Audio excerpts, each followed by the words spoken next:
விசுவாசிக்காத வரைக்கும் பிதா கிரியை செய்வது இல்லை. வசனத்தை விசுவாசிக்காதனாலேயே நாம் அவரை கிரியை செய்ய விடவில்லை. நமக்கு செய்ய வேண்டியவைகளை அவர் செய்யாமல் இருக்கிறார். வசனம் இப்படி சொல்லுகிறது என்று அறியும் பொழுதுதான் நாம் அவரை விசுவாசிக்க முடியும். அவர் சகல நன்மையை தேடி தருவார் என்று புரிந்து கொண்ட பின்புதான் சகல நன்மை நம்ம தேடி வரும்.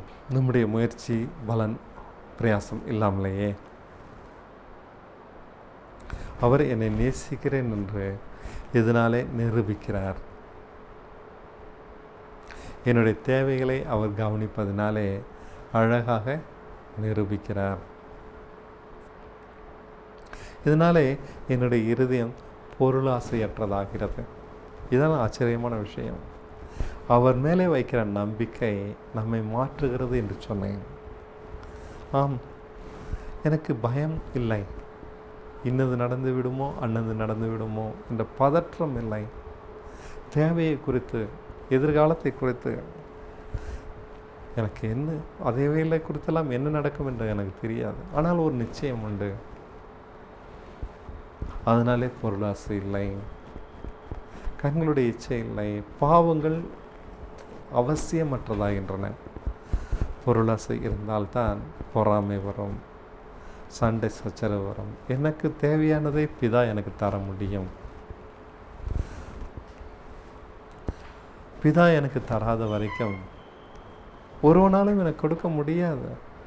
பரலோகத்திலிருந்து ஒருவனுக்கு ஒன்று கொடுக்கப்படாவிட்டால் ஒருவனும் ஒன்றும் பெற்றுக்கொள்வதில்லை என்று இயேசு கிறிஸ்து சொன்னார். அப்படியானால் என்ன? எனக்கு வேண்டியது வரும்.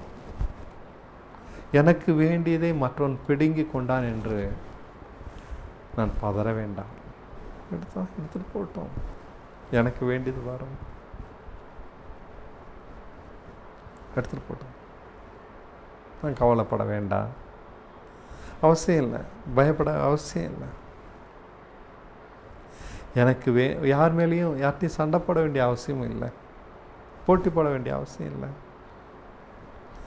எல்லாமே அடங்குது. எனக்கு வேண்டியதை பிதா எனக்கு தருவார். பிதா எனக்கு தரதை யாராலையும் தடுக்க முடியாது. அதே போல் பிதா ஒன்றை தராவிட்டால் யாரும் எனக்கு தரும்படிக்கு நிர்பந்திக்க முடியாது. அவரை நிர்பந்திக்க முடியாது. நான் யாருடைய தயவையும் தேடி எனக்கு ஜெபம் பண்ணுங்க, எனக்கு இதை தாங்க, யாருடைய உதவி நான் தேடி போக வேண்டியதில்லை. பிதா தருவார். அவ்வளோதான். அவர் தரும்போது தரட்டும், தர வேண்டியதை தரட்டும். அவர் எனக்கு எதை கொடுத்தாலும் திருப்தி. ஏன்னா அவர் எனக்கு எதெல்லாம் தரலையோ அதெல்லாம் எனக்கு தீங்காக தான் இருக்கும் என்ற நிச்சயம் எனக்கு இருக்கு. ஏன்னா அவர் நல்லவர். பிதா நல்லவர், நான் புரிஞ்சிருக்கிறேன். அவர் எதை செஞ்சாலும் அது நல்லது. அவர் எனக்கு எது தந்தாலும் நல்லது. அது பெருசாக இல்லாட்டினாலும் ரொம்பவும் அற்பமாக இருந்தாலும் அதில் நான் திருப்தியாக இருக்கிறேன். சந்தோஷம், மனப்பூர்வமான சந்தோஷத்தோடு இருக்கேன். போதும். அது எனக்கு எது கொடுத்தாலும் பிதா அவர் எனக்கு அவரே நல்லவர். அவர் நல்லவன்றதுனால எனக்கு சந்தோஷம்தான். அவர் எனக்கு கொடுக்காததில் என் ஆசை இல்லை. எது தராட்டினாலும் பரவாயில்லை. அதனால் எனக்கு தீங்கு தான் பார்த்தேன். நான் ஏங்கினது உண்டு, கிடைக்கலையேன்னு சொல்லி. ஆனால் தரலை, பரவாயில்ல. பின்னாடி பார்க்கும்போது தான் அது எவ்வளோ தீங்குன்றது புரியுது. ஆகையினால என்னுடைய இருதயம் அமர்ந்திருக்கு. பிதாவை அறிய அறிய என்னுடைய மாம்சம் அடங்குது. பார்த்தீங்களா? அவர் தருவது தான் எனக்கு கிடைக்கும். யாரோடையும் போட்டி இல்லை, பொறாமை இல்லை, குறை சொல்லுதில்லை. யார்கிட்ட கை நீட்ட வேண்டிய அவசியமும் இல்லை. மன நிறைவான ஒரு வாழ்க்கை. அவர் தருவதில் எனக்கு திருப்தி. எதை கொடுத்தாலும் போதும். தரலையா, தராட்டினாலும் பரவாயில்லை. தரும்போது தரட்டும், தராமலே விட்டாலும் பரவாயில்லை. தந்தது எனக்கு போதும். ஏன்னா பிதா நல்லவன்றதை நான் புரிஞ்சுக்கிட்டேன். அவர் நல்லது தான் தர முடியும். அவர் எது தந்தாலும் அது நல்லது, அவர் எதுலாம் தரலையோ அதெல்லாம் கெட்டது. இப்படி தான் நான் பார்க்குறேன். பிதாவை நான் புரிந்துக்கிட்டேன், அல்லது பிதாவை கிறிஸ்து எனக்கு வெளிப்படுத்தினாரு, அதனால் நான் விசுவாசிக்கிறேன். என்னுடைய இருதயம் கீழானவைகளை தான் நோக்கி பார்க்கும். மேலானவைகளாம் எனக்கு விருப்பம் இல்லை. நான் சாதாரணமான ஒரு மனுஷன். ஆனால் இப்படி நான் வசனங்கள் சொல்கிறதுனால, அல்லது பிதா நல்லவன்றதை புரிஞ்சுக்கிட்டதுனால என்னுடைய மனம் அடங்குது. கீழானவைகள் மேலே நான் ஆசைப்பட முடியலை. மாறா என்னுடைய இருதயம் மேல் நோக்கி திரும்புது. பிதா நல்லவன் புரிஞ்சுக்கிட்டதுனால அவருக்கு பிரியமானவைகள் எனக்கு பிரியமாக இருக்குது, அவருக்கு பிரியமில்லாத எதுவும் எனக்கு பிரியமாக இல்லை. அவரை சந்தோஷப்படுத்துறது எனக்கு சந்தோஷமாக இருக்குது. அவரை நேசிக்கிறதுக்கு என்னுடைய இதயத்தை பிதா திருப்பினாரு. நானாக திருந்த முடியாது, நானாக என் இதயத்தை திருப்ப முடியாது. அவரை அறிகிறதுனால, அவர் உண்மையுள்ளவர், அவர் நல்லவர் என்று அறிகிறதுனால என்னுடைய இருதயம் கீழானவைகளிலிருந்து மேலான பகுதியாக நோக்கி திரும்புது. இதை செய்தது பிதா, நான் இல்லை. இதன் பேர் தான் கிருபை. அவர் கிருபையாக இருக்கிறாருன்னா என்னை சீர்படுத்துகிறாரு. அவர் கிருபை என் மேலே தங்கியிருக்கிறதுனால சீர்கெட்டவைகள் எல்லாம் சீராகுது, சீர் பொருந்தது, நற்சீர் பொருந்தது. பரிசுத்தவான்கள் நற்சீர் பொருந்து பொருட்டு இன்னும் பவுல் சொல்கிறார் இல்லையா, எபேசியர் 4ஆம் அதிகாரத்தில். அது என்னில் நிறைவேறுகிறத பார்க்குறேன். மேலானவைகள் மட்டும்தான், கீழானவைகளை மறந்துடுறேன். நானாக மாறலை, அவர் என்னை மாற்றினார், அதனால நான் மாறி இருக்கிறேன். பிதாவை அறிகிற அறிவினாலேயே அவர் என்னை நீதிமானாக்கிறார். 53ஆம் அதிகாரம் ஏசாயால சொல்லுகிறார், தம்மை அறிகிற அறிவினாலே அவர் அநேகரை நீதிமான்களாக்குவாராம். எப்படி இருக்கு பாருங்க. அவரை அறிகிற அறிவினால நீதிமானாக்குகிறார், அல்லது அவரை போல பரிசுத்தமாக்குகிறார், அவரை போல நம்முடைய இருதயத்தை சுத்தமாக்குறாரு. அவரை அறிகிற அறிவினால அவரை போல சிந்தை உடையவர்களாக்குறாரு. என்னுடைய சிந்தையை சீர்படுது அவரை அறிகிற அறிவினால. அவருக்கு நான் அடங்கி போக அவர் தருகிறதில் மட்டுமே என்னுடைய இருதயம் தங்கியிருக்கேன். நான் மாறுகிறேன். வேத பாரங்களை உருவாக்கும். தேவன் தன்னை வெளிப்படுத்துகிறதுனால தேவ மனுஷரில் உருவாக்குகிறார்.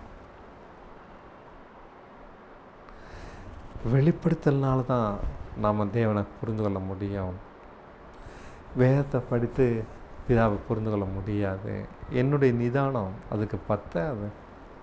இவர் சொல்கிறது சரி, அவர் சொல்கிறது சரி அப்படின்னு சொல்லி வசனங்களை நான் ஒப்பிட்டு பார்த்து தேடி பிடிச்சி பிதாவுக்கு புரிஞ்சு கொள்ள முடியாதுங்க. சத்தியத்தை புரிஞ்சு கொள்ள முடியாது. இந்த வேதம் வெளிப்படுத்தலின் புத்தகம். வெளிப்படுத்தினதுனால வெளிப்படுத்தப்பட்டவர்களால் எழுதப்பட்ட புத்தகம், வெளிப்படுத்தப்படுகிறவர்களுக்கு எழுதப்பட்ட புத்தகம். பிதா ஒருவனுக்கு இதை வெளிப்படுத்தாட்டினா இது வேதம் விளங்காது. வேதம் நாம் ஆராயிறதுனால வேத பாறைகளை தான் உருவாக்குது. அந்த வேத பாறைகள் பொல்லாதவர்கள் தாங்கள் கற்றுக்கிட்ட வசனங்களை கொண்டு பயனற்ற, ஜீவனற்ற, கனிகளற்ற மனுஷர்களை உருவாக்குறாங்க. ஹிட்லரை காட்டும் ஆபத்தானவங்க அவங்க. காலத்துக்கும் மனுஷர்களை கெடுக்கிறாங்க. அவங்களுக்கு வசனம் தெரியும், விசுவாசம் கிடையாது. பாருங்கள், இயேசு கிறிஸ்து சொல்கிறாரு, நீங்கள் என்னை விசுவாசியாமல் இருக்கிறீர்கள் என்று நான் உங்களுக்கு சொன்னேன். விசுவாசம் எவ்வளோ பெருசு. அவருடைய உண்மையை சார்ந்து கொண்டு அவரால் பிழைக்கிற வார்த்தை இது. விசுவாசம். அவருடைய உண்மையை புரிந்து கொண்டதுனால வரக்கூடியது விசுவாசம். அவர் நல்லவன்றதை புரிஞ்சுக்கிட்டதுனால வரக்கூடியது விசுவாசம். அவர் எப்படி நடத்தினாலும் நாம் பணிஞ்சு போவோம். அவர் நல்லவன்றதை புரிஞ்சுக்கிட்டோன்னா முறுமுறுக்க மாட்டோம். எனக்கு இது கிடைக்கலையே, அது கிடைக்கலையே என்று குமுற மாட்டோம், கோல் சொல்ல மாட்டோம், குறை சொல்ல மாட்டோம், தேவனை குற்றப்படுத்த மாட்டோம். அவர் எனக்கு எது கொடுத்தாலும் போதும் திருப்தியாக இருப்போம், சந்தோஷமாக இருப்போம். எவ்வளோ சங்கடமான நிலையில் இருந்தாலும், ஏன்னா அது தண்ணீர்கள் மத்தியில் நான் நடந்தாலும் அவர் என் கூட இருக்கிறாரு. நான் அக்கினி கூட நடந்து போனாலும் அது என்னை பற்றுவது இல்லை. அவர் என்னை எங்கே வச்சா என்ன, அக்கினிக்குள்ளே வச்சாலும் என்ன, அது என்ன தொடாது. எப்படிப்பட்ட வறுமையில் வச்சாலும் என்ன, நான் ஆனந்த களிப்பாக இருப்பேன். என்னுடைய சந்தோஷத்தை யாரும் பொசுக்கி போட முடியலை. ஆனந்த களிப்போடு தான் இருக்கிறேன். என் சந்தோஷத்தை யாரும் திருடி கொள்ள முடியலை. பிதாவை அவர் எனக்கு வெளிப்படுத்துறதுனால நானும் பிதாவும் ஒன்றாக இருக்கிறோம். இயேசு கிறிஸ்துவ மாதிரி நானும் பிதாவும் ஒன்றாக இருக்கிறோம். சிந்தையில், மனதில் அவருக்கு இருக்கிற அதே சிந்தனை தான் எனக்கும் இருக்கு. மனதில் அவர் விரும்புகிறதா நானும் விரும்புகிறேன், அது வெறுக்கிறதா நானும் வெறுக்கிறேன். அவரோட நான் ஐக்கியமாயிட்டேன். இயேசு கிறிஸ்துவ போல நானும் பிதாவும் ஒன்றாக இருக்கிறோம். அவருடைய வல்லமை வேற, என்னுடைய வல்லமை வேற. நான் மனுஷன், அவர் தேவன். நான் அந்த வகையில் நான் ஒன்றாகலை. நானும் பிதாவும் ஒன்றாகிறோன்றது மனதளவில் தான், வல்லமையில் இல்லை, மகத்துவத்தில் இல்லை, வேறு எப்படியும் இல்லை. தேவனுக்கு ஒப்பாக நான் மாற முடியாது. நான் மனுஷன், மனதளவில் தான், சிந்தையில் தான், இருதயத்தில் தான், பரிசுத்தத்தில் தான், அன்பில் தான், தேவ தன்மைகள் அனைத்திலும் தான். அவரை போல ஞானம், அவரை போல பொறுமை, அவரை போல உண்மை, அவரை போல தாழ்மை, அனைத்திலும் நானும் பிதா ஒன்றாக இருக்கோம்.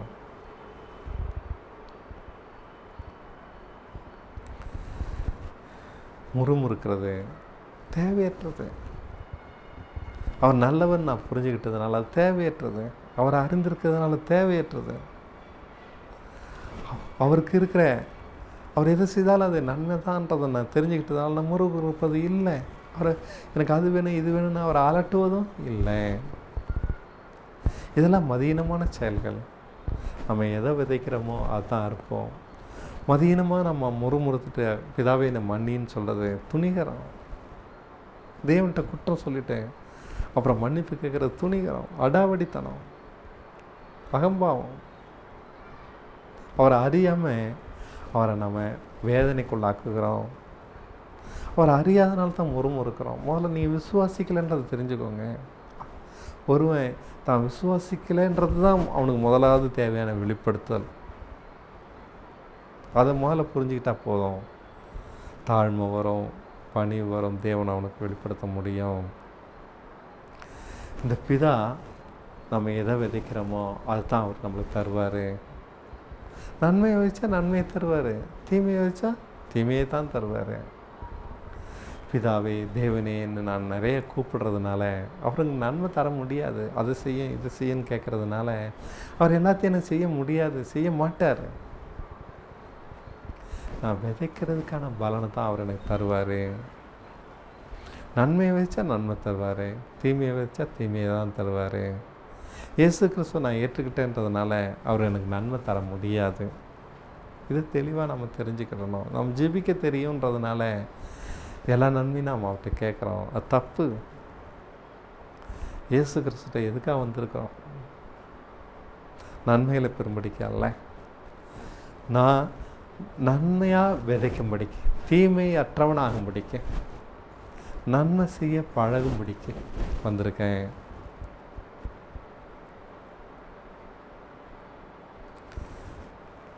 அவர் இந்த விஷயத்தில் எனக்கு குரு, நான் அவருக்கு சிஷ்யன்.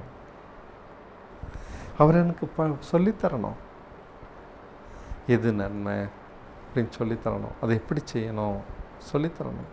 அதன்படி நான் செய்தால் நன்மை விதைக்கிற எனக்கு நலமான பலன்கள் கிடைக்கும். தீமை வச்சா தீமை தான் கிடைக்கும். நம்முடைய புத்தியின்படி நன்மை தீமை கிடையாதுங்க. நாம் ஆதாமின் சந்ததியாக இருக்கோம். அதனால் நாம் அறிந்தபடியெல்லாம் நன்மையோ தீமையோ கிடையாது. தேவன் எதை சொல்கிறாரோ அது செய்கிறது ஒன்று தான் நன்மை. அவன்தான் நீதிமான். தேவன் சொல்லாத எதையுமே தீமை தான். நானாக செய்கிறது எல்லாமே தீமை தான். என் புத்திக்கு படுறதெல்லாம் நன்மை கிடையாது. அவைகள்படி செய்கிறதுனால எனக்கு தீமை நடக்குது. நான் என்ன பாவம் செய்தேன் எனக்கு தீமை நடக்குதுன்னு சொல்லி புலம்புறோம். நாம் கிறிஸ்துவின் மரணத்தில் ஒன்றாகி தேவ சாயலுடைய பூரணத்தை நம்ம தரித்து கொள்ளலை. அப்படி இருக்கும் பொழுது நம்மளுக்கு எப்படி நன்மை நடக்கும்? அதுதான் தீமை. அடிப்படையில் நாம் மறுரூபமாகாம இருக்கிறது தான் தீமை. நம்ம என்ன செஞ்சாலும் அது தீமை. இப்படி இருக்க நன்மை நடக்கும்னு நம்ம எப்படி எதிர்பார்க்கலாம்? நன்மை நடக்காது. நாம் மறுரூபமாகி பழைய எல்லாம் கலைஞ்சவங்களாக இருந்தால் தான் தேவன் நம்மளை நன்மைகளை கொடுக்க முடியும், ஆசீர்வதிக்க முடியும். பிதா மறுரூபம் இல்லாமல் வேறு எதையும் ஏற்றுக்கொள்றதில்லை. அவர் நம்மகிட்ட எதிர்பார்க்கறதெல்லாம் மறுரூபந்தான். நம்ம மறுரூபம் ஆனால் போதும், கிறிஸ்துவனுடைய பூர்ணத்தை நம்ம சுதந்திரிச்சிட்டா போதும். நம்ம தேவனுக்கு அடிமையாக பரிபூர்ணமாக பரிசுத்தமாக நீதியாகத்தான் இருப்போம். சுயாதீனமாக இருந்தாலும் பாவம் இல்லாதவர்களாக தான் இருப்போம்.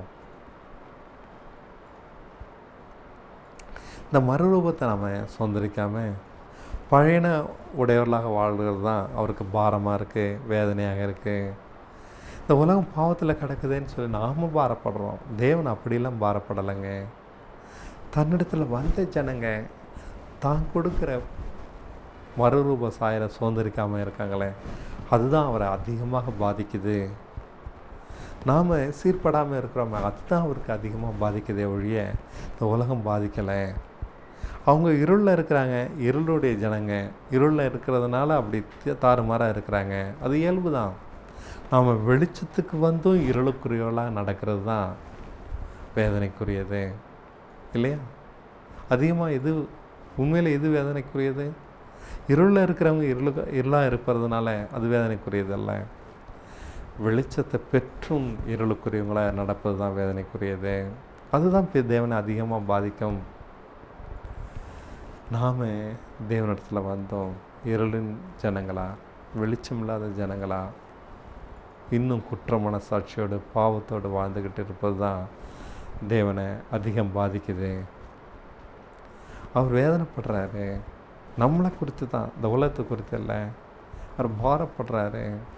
என்னுடைய ஜனங்களுடைய தலையிலிருந்து உள்ளங்கால் வரைக்கும் ஆரோக்கியமே இல்லை, வெந்த புண்ணும் சீழ்பிதுக்கப்படாத சிரங்கம் சிராய்ப்புமாக தான் இருக்குது அப்படின்னு சொல்லி ஏசாயா தீர்க்கதரிசன புஸ்தகம் 1ஆம் அதிகாரத்தில் படிக்கிறோம். 3 முதல் 11ஆம் வசனம் வரைக்கும் படிக்கிறோம். அவர் எவ்வளவா வேதனைப்படுறாரு. தன்னுடைய ஜனங்க என்னை அறியலை. இதுதான் அவருடைய அங்கலாய்ப்பு. தன்னுடைய ஜனங்க அவரை அறியலை. அவர் அறிஞ்சால் போதும், நம்ம நீதிமான் ஆகிடுவோம். பொருளாசை இல்லாதவர்களாக நடப்போம், பணத்தாசை இல்லாதவர்களாக இருப்போம். அவரை அறியதான் நாம் பரிசுத்தமாகிறோம். பிதா ஒருவனுக்கு வெளிப்படுத்தப்படணும். ஏன் நம்மளுக்கு அவர் வெளிப்படுத்தலை? ஏன்னா நம்முடைய இருதயம் அதை தேடலை. தேடுங்கள் அப்படின்னு ஒன்று இருக்குது. அவர் சொன்ன வழக்கமாக சேவைகளை செய்துக்கிட்டு வாரந்தோறும் சபைக்கு போய் கடமைக்கு வேதம் வாசித்து ஜெபம் பண்ணிக்கிட்டு இருக்கிறோமே, இது தேடுதல் இல்லை, இது வழக்கமான ஒன்று. வழக்கமாக செய்கிறதுக்கு மிஞ்சி 1 மைல் தூரம் போய் ஆராய்ந்து பார்ப்பது தான் தேடுவது. இவைகள் எனக்கு திருப்தியை ஆக்கலை, இவைகள் அனைத்தும் குறை உள்ளதாக இருக்குது, இது பத்தாது. நம்ம பார்க்குறோம், ஆனால் போகிறதில்ல. வழக்கமாக செய்கிறத செஞ்சுக்கிட்டு அதில் திருப்தியாக இருக்கிறோம். தேடுங்கள்னா இது இல்லை, இது வணங்குங்கள். நம்ம வணங்கிக்கிட்டு இருக்கோம் தேவனை, தேடலை. தேவனை தேடும்போது தான் பாலும் தேனும் ஓடுகிற நதியில் நம்ம தாகம் தீர்ப்பார். நம்மளுக்கு பசி எடுக்காது. அவர் வசனம் சொல்கிறதுபடி என்னை விசுவாசிக்கிறான் ஒரு போலும் பசி ஆயிரான், ஒரு காலம் தாகமாயிரான். இப்படி தான் வசனம் சொல்லுது. இது முடியாது, குறைவுள்ள இருக்க முடியாது, குற்ற மனசாட்சியோடு இருக்க முடியாது. ஏன்னா அவர் உண்மை இல்லவர், தன்னோட வார்த்தையில் உண்மை இல்லவர். நம்ம விசுவாசிக்கலைன்றதை புரிஞ்சுப்போம். அவரை தேடலை, அதனால் விசுவாசிக்கலை. அதனால் பிதாவே கிறிஸ்து நம்மளுக்கு வெளிப்படுத்தலை. நம்முடைய பழக்கமான காரியங்கள் நம்மளை நீதிமானாக்கலை. நம்முடைய பழக்கமான பக்தி நம்மளை பரிசுத்தமாக்கலை. நம்முடைய பழக்கமான சபை போதனைகள் பிதாவை நம்மளுக்கு வெளிப்படுத்தலை. அவைகளை அனைத்தும் குறை உள்ளது. தேவன் அவைகளை அருவருக்கிறாரு. அவைகள் கண்ணிருந்தும் காணாமலும் காதிருந்தும் கேளாமலும் நான் அவங்கள குணமாக்காதபடிக்கு அவருடைய இருதயம் கொழுத்து போயிருக்குன்னு ஏசாயா தீர்க்கதரிசியில் சொல்கிறான். அப்படி தான் இருக்கும். விசுவாசத்தினால நீதிமான் பிழைப்பான் என்று சொல்கிறோம். ஆனால் நம்ம நீதிமான் ஆகலை. ரட்சிப்பையும் நீதியும் பிரிக்க முடியாதுங்க. நம்ம நீதியின் பூரணத்தை பெறாமல் ரட்சிக்கப்படலை. இதுதான் உண்மை. தேவனுடைய பாரமெல்லாம் நம்முடைய நீதி எரிகிற தீவெட்டியை போல் இருக்கணுமா? நம்முடைய ரட்சிப்பு பிரகாசமான சூரியனை போல் இருக்கணுமா? இப்படியா அது வெளிப்படும் வரைக்கும் நான் அமர்ந்து இறைன்னு ஏசாயா தீர்க்கதரிசி 62ஆம் அதிகாரத்தில் 1ஆம் வசனத்தில் படிக்கிறோம். அமர்ந்திருக்க மாட்டார். அவர் வைராக்கியமாக இதை செய்வேன்னு சொல்கிறாரு. நம்முடைய நீதியை, நம்முடைய ரட்சிப்பை பிரகாசமுள்ளதாக்குவார். தீவட்டியாக நம்ம எரிந்து பிரகாசிப்போம், நீதிமானாகவும். விசுவாசத்தினால் இது முடியும். நீதியும் ரட்சிப்பை நாம் பிரிச்சிட்டோம். அவர் பிரிக்கலை. ரட்சிக்கப்பட்டவனாக்கே அவன்கிட்ட நீதியின் பரிபூர்ணம் விளங்கும் இருக்கும். அதனால் அவருடைய பாரத்தை நாம் புரிஞ்சுப்போம். நாம் தேடாததுனால தேவன் தன்னை வெளிப்படுத்தலை. தேடுகிற எவனுக்கும் அவர் தன்னை வெளிப்படுத்துகிறாரு. நம்முடைய அனுதின வாழ்க்கை தேவைகள் இவை எல்லாவற்றையும் மிஞ்சி போய் தான் நம்ம அவரை தேட முடியும். இவளுக்கு அப்பால் போய் இவையெல்லாம் மறந்துட்டு நம்முடைய வாழ்க்கையை பார்த்து, நம்முடைய இருக்கிற குறைகளை பார்த்து தேவன் எப்படி சரிப்படுத்துவார்னு வசங்களை பிடிச்சு தேடும்போது தான் அவரை புரிந்து கொள்ள முடியும். விசுவாசிப்போம், நாம் பரிசுத்தமாவோம், நீதிமானாவோம். விசுவாசத்தெல்லாம் நீதிமானாகி பிழைப்போம். தேவனுடைய பாரம் நாம் இருளில் இருக்கிறோன்றது தான். தேடாதவங்களுக்கு அவர் மரணமாக இருக்கிறாரு, தேடுகிறவர்களுக்கு அவர் ஜீவனாக இருக்கிறாரு. இந்த உண்மையை நம்ம புரிஞ்சுக்குவோம். நம்ம ஆதி அன்பை விட்டேன்னா உன்கிட்ட இருக்கிற விளக்கு தண்டை நான் எடுத்து போடுவேன்னு சொல்ல, உனக்கு இது வரைக்கும் நான் கொடுத்துருக்க வெளிச்சத்தை நீக்கி போட்டுருவேன். நாம் வெளிச்சம் பெற இந்த வெளிச்சத்தை காத்துக்கிட்டா தான் மேற்கொண்டு அவர் வெளிச்சம் தருவார். நாம் வெளிச்சத்தை காத்துக்காமல் இருந்தோன்னா, பெற்றுக்கிட்ட வெளிச்சத்தை இழந்து போயிட்டோம்னா இருளில் தான் போய் சேரணும். அதுதான் என் தற்கால நிலைமை. நாம் வெளிச்சத்தை பெற்றுக்கிட்ட வெளிச்சத்தை காக்கணும். காத்துக்கொள்ள பிதா கிறிஸ்து வெளிப்படுத்திக்கிட்டே இருப்பார். அவர் எவ்வளோ தூரம் நல்லவரோ அவ்வளோ தூரம் ஆபத்தானவர். அவர் அன்பானவர்னு சொல்லி நம்ம அலட்சியம் பண்ண முடியாது.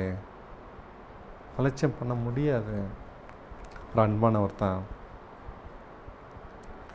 ஆனால் அவருடைய நியாயத்திற்கு ஆபத்தானது.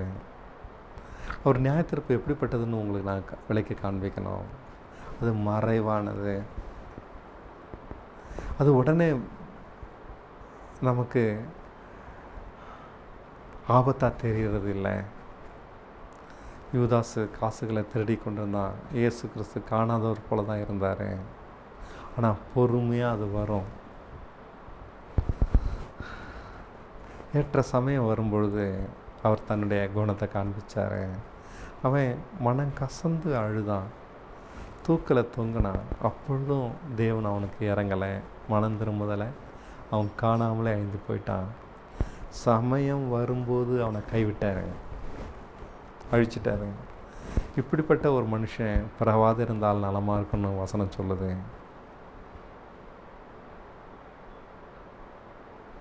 இப்படிப்பட்ட ஒரு மனுஷன் பிறவாது இருந்தால் நலமாக இருக்கும். அவன் தைரியம் கொண்டு தேவன் காணலை அப்படின்னு சொல்லி இருந்தான். ஆனால் அழிச்சிட்டாரு. தேவனை ஈஸியாக எடுத்துக்கிட்டான், அவரை ஏமாத்தலான்னு நினச்சான். நான் தான் சொல்கிறேன், தேவன் அன்பானவன் சொல்லி ஈஸியாக எடுத்துக்கிட்டோன்னா அழிந்து போவோம். எபிரேயருக்கு நிருபம் 12ஆம் அதிகாரம் கடைசி வசனம் சொல்லுது, தேவனுடைய கரத்தில் விழுவது ஆபத்தாக இருக்கும், அக்கினி எரிகிற அக்கினியில் விழுவதற்கு ஒப்பாக இருக்குன்னு சொல்கிறாரு. அசைக்கப்படுகிறது எல்லாம் அழிந்து போகும்படிக்கு இன்னொரு முறை அசைக்க போகிறேன்னு சொல்கிறாரு. அசைவில்லாதது மட்டும்தான் நினைச்சிருக்கோம். அதாவது பழையன எல்லாம் அழிஞ்சு போவோம். கிறிஸ்துனால் வரக்கூடிய தன்மை அது மட்டும்தான் என்கிட்ட நினச்சிருக்கோம். மற்ற பழையன என்கிட்ட இருக்குமா நான் அழிஞ்சு போவேன். பழையன இல்லாதபடி என்ன சுத்தமாக காத்துக்கிட்டோம்னாக்கா யூதாசை போல் நாம் ஏமாந்து போக மாட்டோம். தேவன் அன்பாக தான் இருக்கிறாரு. ஆனால் பழையனை வச்சுருந்தோன்னா அவர் ஏந்திருக்கிறாரு. பழைய எல்லாத்தையும் நாம் களைஞ்சி போடணும். கிறிஸ்துவனுடைய பூரணத்தை பெற்றுக்கொண்டாதான் நம்ம விசுவாசிக்கிறோன்றதுக்கு அடையாளம் கிறிஸ்துவனுடைய பூரணம் நம்மகிட்ட இருக்கணும். இல்லைன்னா நம்ம அவருடைய நியாயத்தீர்ப்பை தான்